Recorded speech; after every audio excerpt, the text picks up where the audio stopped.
aux sceptiques et... La séance est suspendue.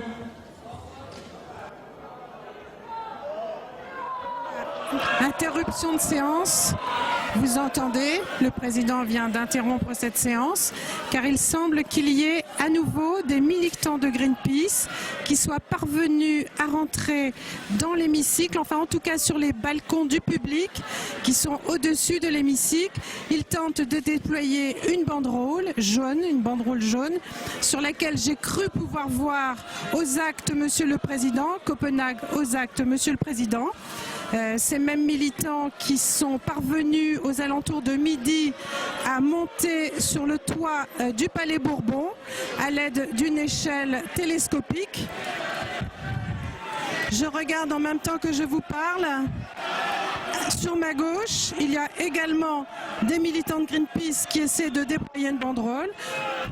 Le public est debout, en train de regarder ce qui se passe. C'est quand même un acte médiatique, mais ça ne doit pas être si évident de rentrer dans l'hémicycle avec les services d'ordre et surtout la petite alerte qu'il y avait eu aux alentours de midi quand ces militants sont parvenus à monter sur le toit du Palais Bourbon. Ils viennent apparemment de prendre à nouveau la vigilance des services de sécurité à défaut. Mais ils sont actuellement refoulés par les huissiers qui arrivent en nombre. Pas facile de les déloger car ils résistent. Je ne sais pas si vous arrivez à suivre ces images. Oui, apparemment, me dit-on dans l'oreillette. Les députés de droite et de gauche, de la majorité de l'opposition sont debout. Le président a interrompu la séance.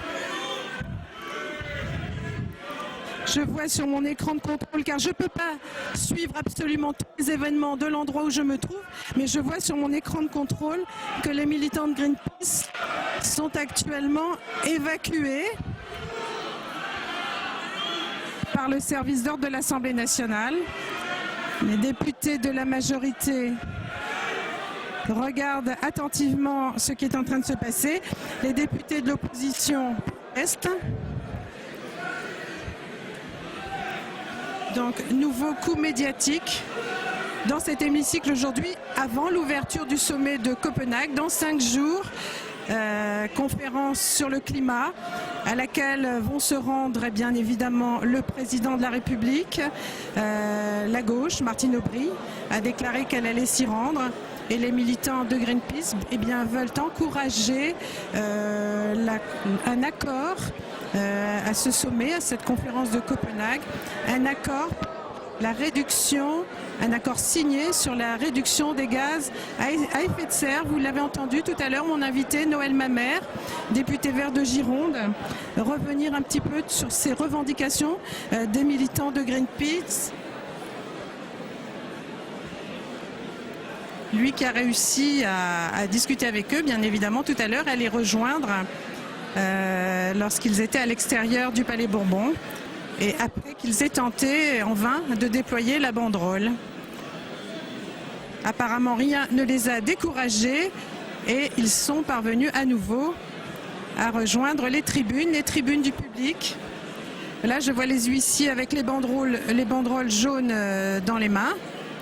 Les militants apparemment ne sont plus là, mais ça doit quand même négocier de façon assez vive dans l'entrée des tribunes, dans les couloirs, dès que je suppose. Alors, vous voyez, le débat est très agité, un débat qui devait se tenir ici sur le sommet de Copenhague.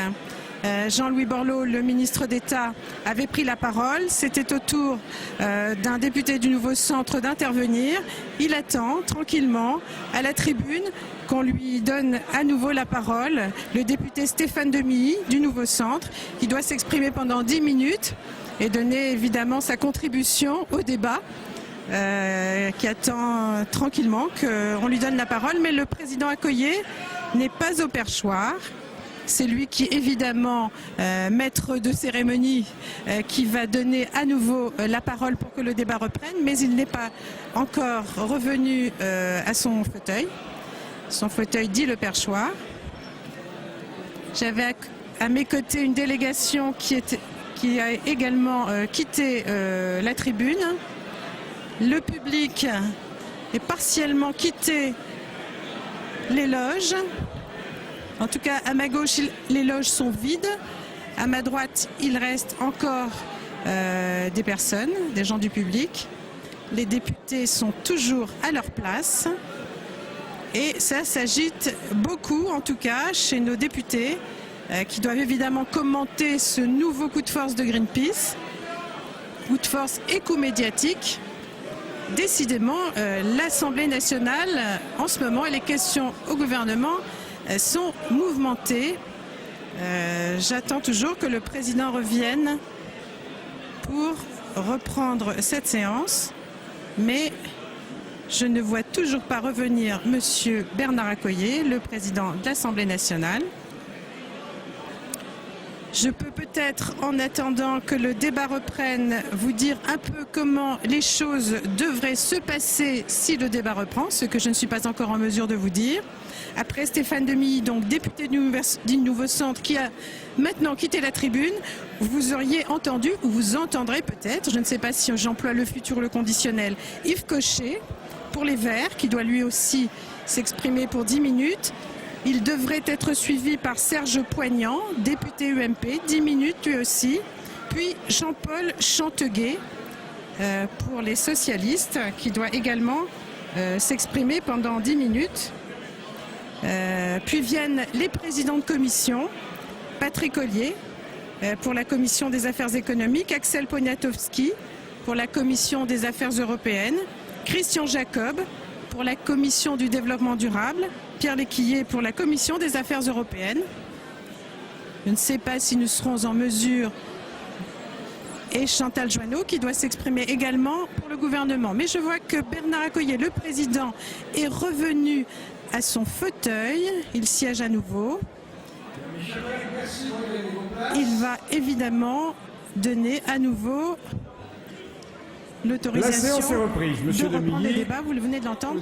La séance est reprise.